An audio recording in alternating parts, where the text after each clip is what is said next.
Ashley Reeves. So, in 2006, she was a 17-year-old girl. She had two loving parents and a younger sister named Casey. And she lived in a town called Millstadt, Illinois. She was in her junior year in high school and she was doing really well. You know, her grades were terrific. She had lots of good friends. And she had a really great boyfriend who everybody liked. Her family was happy with him. Her friends liked him. She liked him. So, she was looking forward to ultimately graduating from high school and going on to live a wonderful, successful life. But like I said, she was only a junior. She was 17. Now, on April 27th, 2006, she told her parents she had a job interview and it was to be about 20 minutes away from where they live. After the interview, she was gonna go play basketball with some friends and she would be home by 10 o'clock because that was her curfew. Now her boyfriend, Jeremy, he lent her his car to drive to the interview. And off she went with a bag of gym clothes to change into, because she wasn't going to wear her basketball clothes to the interview. Now, she never came home at 10 o'clock that night. And it was extremely unusual for her to break the curfew. So by 10:30, her mother, Michelle, was already getting uptight. And she asked the sister Casey, "Did you hear anything?" She didn't know anything. She started texting Ashley, calling Ashley, but there was no answer. So she wasn't wasting any time. She called the police. And they were like, "Listen, don't worry. She hasn't been, gone for long. She's not very late. These things just happen. Don't worry."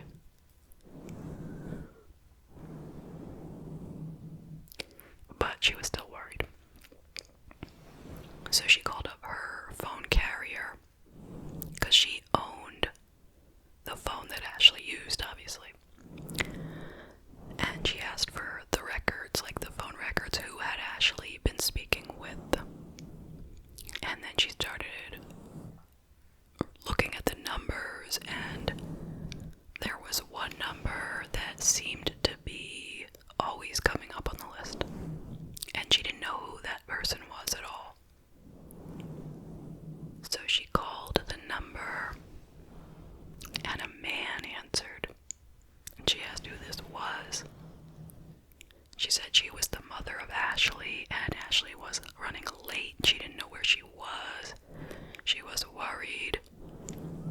Now this man was Samson Shelton. He was 26. And he was a driver's ed teacher and gym coach for a local school. He was also a professional wrestler. And he used to be Ashley's 7th grade teacher. Some years ago, figure 7th grade. She's now in 11th grade, so it's 4 years before he was her teacher. Okay, so this man just said, "I don't know where she is. I am sure she'll be fine," and he hung up. So Michelle didn't get a chance to ask him any questions, really. He was very abrupt, but he was polite. Meanwhile, the police had started looking. And 8 hours after she first went missing, they found Jeremy's car.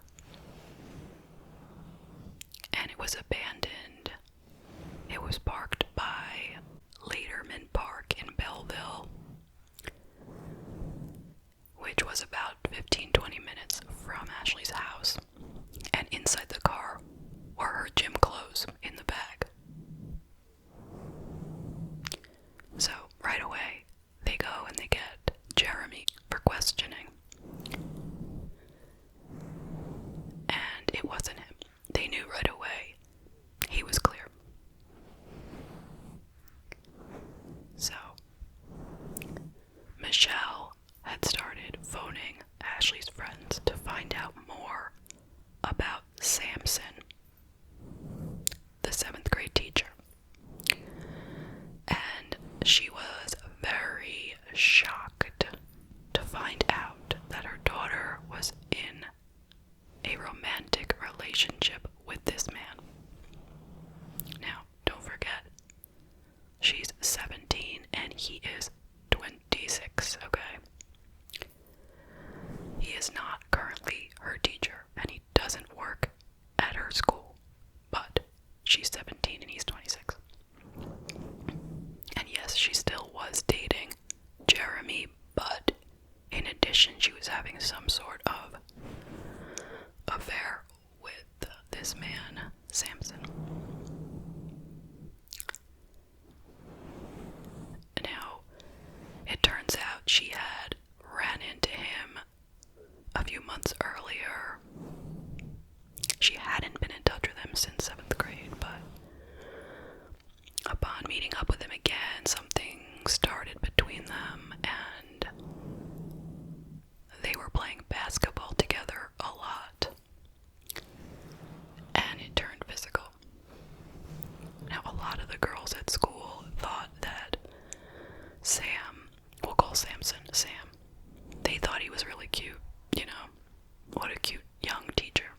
And a lot of other people thought he was pretty creepy, so I guess he was one of those types.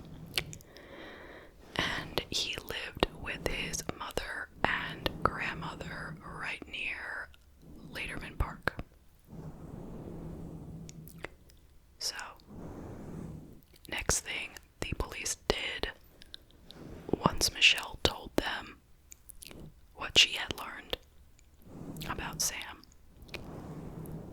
they went and brought him in for questioning. Now, he started out by saying he doesn't know anything about this. He and Ashley are just friends.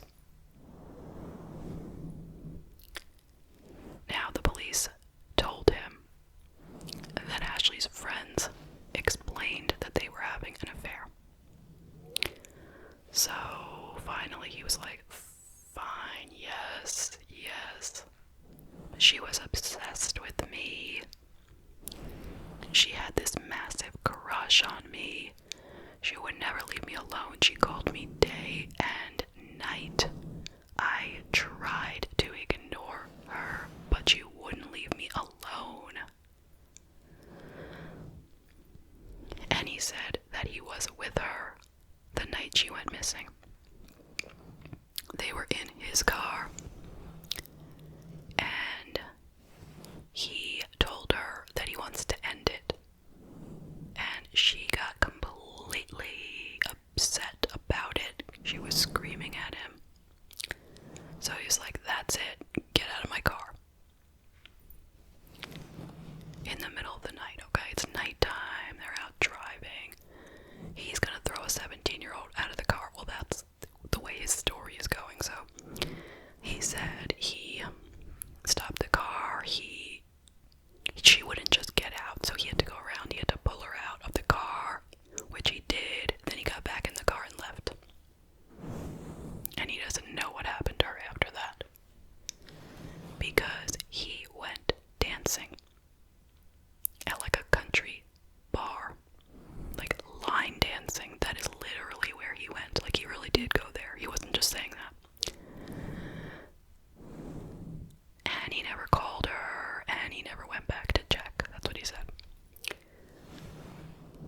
was worried that if something happened to her, like what if she got hit by a truck on the side of the road? He has a very weak stomach, and if he drove past her, all squashed on the road, he wouldn't be able to deal with the sight. That's what he said to the police. Now, they weren't really buying any of this anyway. But it was just kind of a strange thing to say. So, they took a little break from questioning him. And then a different police officer came in. Now, this guy knew Sam from Boy Scouts, I guess from when Sam was a kid. He was in the Boy Scouts, something to do with, the Boy Scouts coming and meeting the police. So he kind of knew him. And he knew Sam's mother and grandmother slightly, So he goes in to talk, and he's like, now come on, Sam. What would your grandmother say if she heard what you were saying? What would your mother think? I don't know how they figured out what was going to get to this guy. But this did it. Like, I watched the interview, and literally, this did it. And it was at that point, after hearing about his grandmother, just the mention of his grandmother, that he explained what really happened. So he explained that he forcibly grabbed her around the neck and pulled her out of the car. And at that point he heard something pop, and she went limp. But that's not enough yet. He drags her into the woods, and he proceeded to choke her 3 times because it kept seeming like she was still breathing. So first time he choked her with his hands. Didn't think it was enough. He took off his belt. He choked her with his belt. He didn't think that was quite enough, so he used his foot for leverage with the belt. Do you know what I mean? Like, he put his foot down on her neck while he pulled the belt. Something you can imagine it. He did it so hard that the belt broke. Now, he is a professional wrestler, don't forget. And she's a 17-year-old girl. And even after the whole belt thing, he still wants to make sure he's not taking any chances here. He uses just his bare hands again, and then he leaves. Goodbye. Gets out of there and goes line dancing.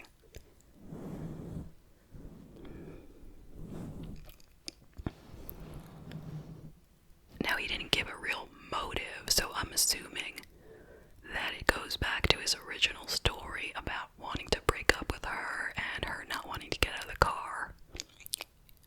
Even though that doesn't sound like it makes a lot of sense, but he doesn't really go further into that piece of it, just tells the details of the choking.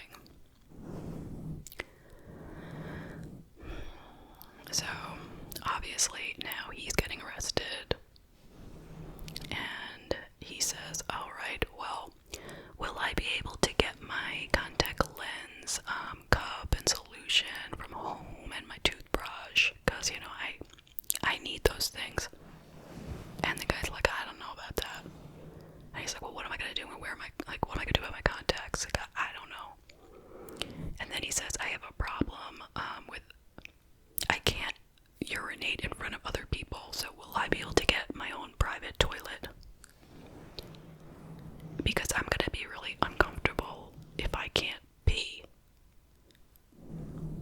And the officer's like, yeah, I don't know about that.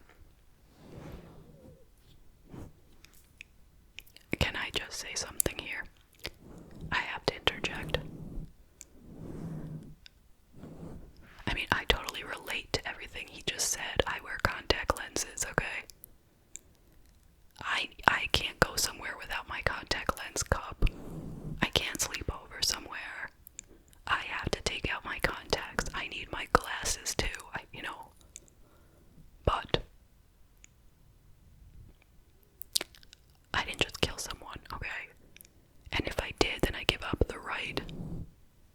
about these little petty things, you know?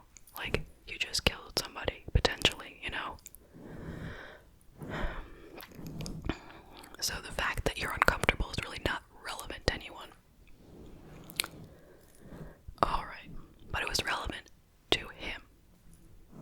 So, meanwhile, he says he'll take them to the body. So they go. It turns out she was at a place called Citizens Park, also in the same area, about 15-20 minutes from her house. So the police go down there. Meanwhile, it's been 30 hours since she went missing. 3-0. And now it is raining and dark. And Sam cannot find her. He's totally thrown off by the rain and the darkness. And he doesn't know where she is. And the police are starting to think that he made up the whole thing. But they get out their flashlights and they start looking and looking and looking. I think it took them about a half hour. And then they saw her body. She was laying on her back. She had her hands like up by her neck, I think, or on her chest. Her tongue was out. And she was covered with hundreds of insect bites.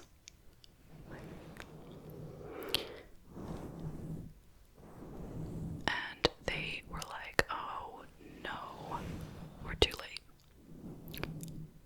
So they go over to her body and they're about to call for the coroner when they see her chest go up and down, like she's breathing.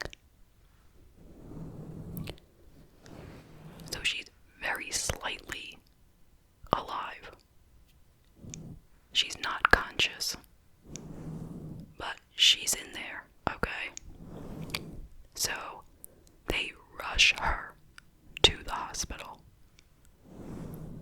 And the hospital puts her into a coma, you know, like an induced coma. And it doesn't look good, you know. She's in horrible, horrible condition. But ultimately, she did come out of this coma and she survived. But when she woke up, she couldn't do anything. She couldn't talk. She couldn't walk. She couldn't eat. She couldn't drink. Nothing. She had to relearn every single thing. And she could not remember what happened either. She remembered, the before parts. She remembered about Sam and that he was a great friend and he was really nice and how he did what to me. Meanwhile, he went to jail. He pled not guilty. Not guilty, like you just said that you did it, but he pled not guilty.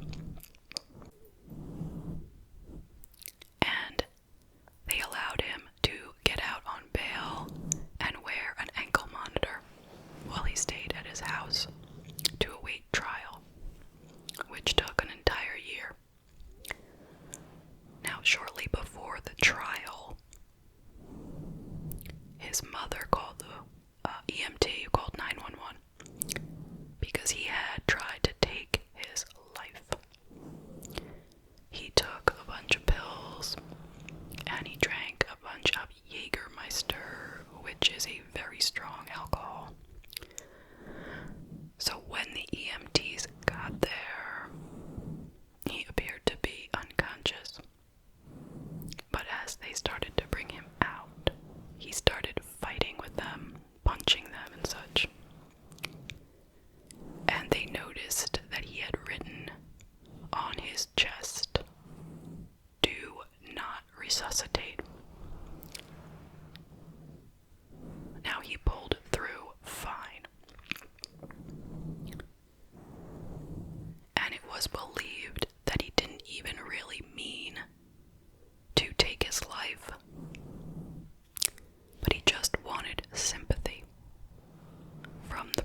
2006. I believe that this plea happened in 2007, and somehow he's eligible for parole in 2024. Now, Ashley managed to make a pretty good recovery. A year later, she did graduate from high school. She went to the prom. And she made great strides in her physical therapy. Now, we don't know a lot about her current life because she tries to keep things pretty private, even though she did go on, she did have an interview with Elizabeth Smart. But she doesn't really tell you about her current life, she just tells you about the case. But from what I understand, she has 2 children, and possibly she works as a caregiver. That's all I got. And she still does not know what happened that night. And she's not sure that she ever really wants to remember. So that's that.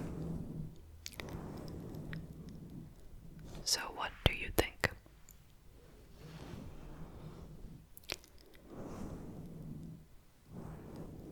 Well, I'll tell you a little bit about what I think. First of all, I am so happy that she lived, okay? I never expected to hear that. It is absolutely miraculous how strong a person can be. I mean, he really gave it everything. I mean, I don't have to go through it again, all the things he did. How she lived through that is amazing, absolutely amazing, and I am so happy.